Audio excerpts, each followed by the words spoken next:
Ayiri Emami, a victim of voting ambition. Greetings to all my countrymen and women. Hope we're all doing great in our respective locations.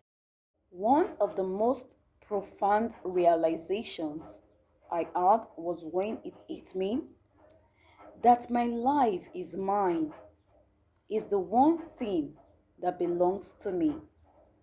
When I am dead, I will be the one that is dead. So, I must live like my life belongs to me. It's not my parents or lovers or friends or anyone else's life. Mine. Please kindly give this video a thumbs up and please subscribe to my channel. Thank you. For the ousted Oloboshere of Warri Kingdom and billionaire businessman Ayiri Emami, it is apocalypse. On Thursday, September 2nd, the man popularly called Ayiri lost the exhausted position of Prime Minister of Warri Kingdom that had given him so much visibility, heirs, and clout. To the SY Iyasere of Warri, Johnson Amasherolege Una occupies the pride of place as the highest ranking chief next to the Olo of Warri in hierarchical order. The traditional change of guard was announced by the Olo of Warri, Ogiame Atuwashe III, at the recent plenary of the Warri Council of Chiefs. It was the outcome of a revalidation exercise of the Council of Chiefs, which commenced September 2nd, 2021, as announced by the 37-year-old monarch 10 days after his August 21st coronation.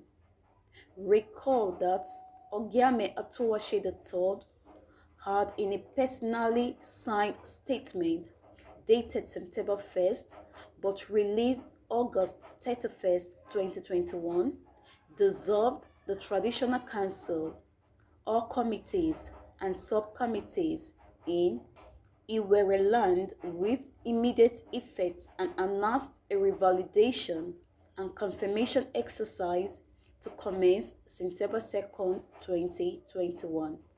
Citing Section 25 of the Delta State Traditional Rulers Council and Chiefs Law, CAP, 2 Laws of Delta State of Nigeria 2008, the OLO said the process of registration of all chieftaincy titles with the prescribed authority in accordance with the provisions of Section 25 of the Delta State Traditional Rulers, Councils and Chiefs Law shall follow immediately after the revalidation and confirmation exercise. Apart from Amasherolege, who was upgraded to Ologboshere, a title held by Emami under the former Olo, Ogiame Ikenwole, other chiefs were revalidated and retained in their positions. Ayiri, however, failed to present himself for the revalidation exercise. This new development could not have come to many as a surprise. To the discerning, it was bound to happen. It was a natural consequence of one man's brazen affront and rebellion against an institution that had endured and one that made him. The royal sledge armor may, however, have come down hard sooner than expected, even in his worst state of naivety or fantasy. The embattled, disordered prime minister ought to have seen it coming with his failure to stop the coronation of Omohoba Shola Emiko, then Olofore designate, as the 21st Olofore Kingdom. Ayiri Emami, who had put up a spirited fight against the choice of the first son of Ogiame Atuwashe II became the proverbial man whose head was used to break a coconut but did not live to partake in the sumptuous flesh. Ahead of the historic grand and colorful coronation ceremony, feelers from prominent Ishekiri sons and inside palace sources tell that the then suspended Olobosere may lose his traditional title. He was appointed Olobosere Prime Minister October 20th, 2017 in very controversial circumstances amid widespread protest by many members of the Ishekiri nation, such that until his ignominious removal, he was never respected and accepted by many as their Olobosere, leading the groundswell of opposition to the choice of Emami was the irrepressible Ishekiri Amazon, rights activist and traditional chief Rita Lori Ogbegbo, who at a press conference in Lagos kicked against the conferment of the title on Emami against the wishes and collective interests of the Ishekiri nation, declaring that it would not be recognized. Expressing surprise that Ogiame Ikenwole still went ahead to make him the Olobosere, Lori Ogbegbo said, I will therefore not believe that the Olu will rush to confer a title on anybody because there is no reason to do so. Above all these reasons is the fact that there is a saying which got the Ishekiri throne, and it is Mini, Mini, Igbo, Igbo, Mini, meaning the people own the palace and the palace owns the people. It is this marriage between the people and the throne that makes the Shekiri throne unique. This is why people would die for the throne, and the throne should do same. Simply put, the Olu does not take a decision on his own without proper consultation. It will be sad if it is true that the Olu conferred any title on Ayiri.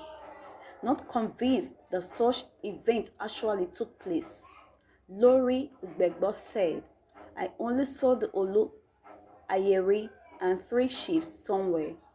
I do not see anything that suggests that a chieftaincy title was being given out. If it is true that a chieftaincy title was given, the Olu will be putting his credibility on the line. To those protesting the appointment, she urged them to please fight nobody but just ignore Ayiri as an Olobosere of Ishekiri people. This was the situation until Ogiame Ikenwole joined his ancestors barely 5 years after he ascended the throne, and Ayiri Emami, the most senior traditional chief, started to rouse unknown to him that he had embarked on a journey of self-destruction. Standing against a popular choice, the then Prime Minister insisted Omoba Shola Emeko was not qualified to ascend the throne, and he did everything humanly possible to stop him. But like the Bible says, who is he who speaks and it comes to pass when the Lord has not commanded it? Lamentations 3:37. Ayiri's antics came to naught. And like the scriptures also says, pride goes before destruction, and a naughty spirit before a fall. Proverbs 16:18. Emami has turned out the greatest loser in the kingship brouhaha. He stirred in his self-appointment role as the policeman, enforcer, and judge of the Ishekiri customs. and tradition. The first indication that Ayiri Emami was a gunner was the suspension from the Council of Chiefs March 22nd, 2021 for alleged misconduct by the Ginugwa One ruling house.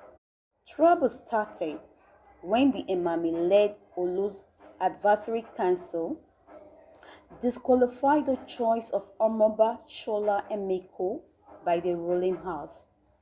Then came the sacrilegious invasion of the palace of late Ogiame Ikenwole, where the over 400-year-old crown and other paraphernalia of the Shekiri traditional stool were carted away. Though the then Oloboshere was rigorously quizzed by men of the Assistant Inspector General of Police, AIG, Zone 5 Headquarters, Benin City, Edo State, and two princes suspected to be complicit in the disappearance of the crown declared wanted. The crown remained missing, such that another had to be hurriedly made for the coronation. Announcing a suspension, the regent of Warri, Emmanuel Okotiebo, who emerged following the dismissal of Ogiame Ikenwole, the first ruling house, said Chief Ayiri Emami, having exhibited actions and tendencies unbecoming of the position he occupies, and having proven himself unworthy of the Ologoshere stool, is hereby suspended from the Warri Council of Chiefs. He is to immediately step aside as the Ologoshere and stop parading himself as such. The Iyasere, who is next in command, and in fact the most senior chief that accompanied Ginawa I from Benin to found the Warri Kingdom, is hereby appointed the acting chairman of the Council of Chiefs and the Olo's Advisory Council. The magazine's investigation, however, revealed that the billionaire businessman is a victim of a vaulting ambition, a kingmaker who wanted to be king as long as he could hold the throne hostage. Though some Ishekiri leaders of thought were wary of conferring Ayiri with the Ologboshere title, the highest chieftaincy title in the kingdom, it was, however, backed by some powerful politicians who wielded enormous influence in the kingdom. As far back as October 2017, Lori Ogbegbo had raised the red flag that there are people who want to take a Shekiri throne and palace because of the resources, and this is what the people should worry about. Let it be clear that as the custodian of the Shekiri throne, we shall not surrender our throne. Now the chicken has come home to roast. So, in the face of grave threat to the Shekiri ancient throne and survival of the Shekiri nation, most of Ayeri's erstwhile supporters have since abandoned him. One of them, who spoke to the magazine, said it became like the proverbial lost dog that is deaf to the hunter's whistles. With Tuesday, September 28th as the next adjourned date, the magazine learned that more troubles await the embattled Ayiri, according to an informed party in the unfolding drama, by digging up an edict on which he based his opposition to the choice of the then Olo designate. He has boxed himself into a corner. He dug a pit for himself, and he will bury himself there because the edict did not really favor him. With that edict, he has not completed the process of being an Ologoshere, so he just boxed himself into a corner. As the case filed in court comes up on Tuesday. The question is now, how far can he go in fighting an institution he was invested with the traditional mandate to protect and preserve as the Oloboshere? The answer lies in the bowels of time. But please kindly give this video a thumbs up and please click on the notification button for more updates. Thanks for watching. Bye bye.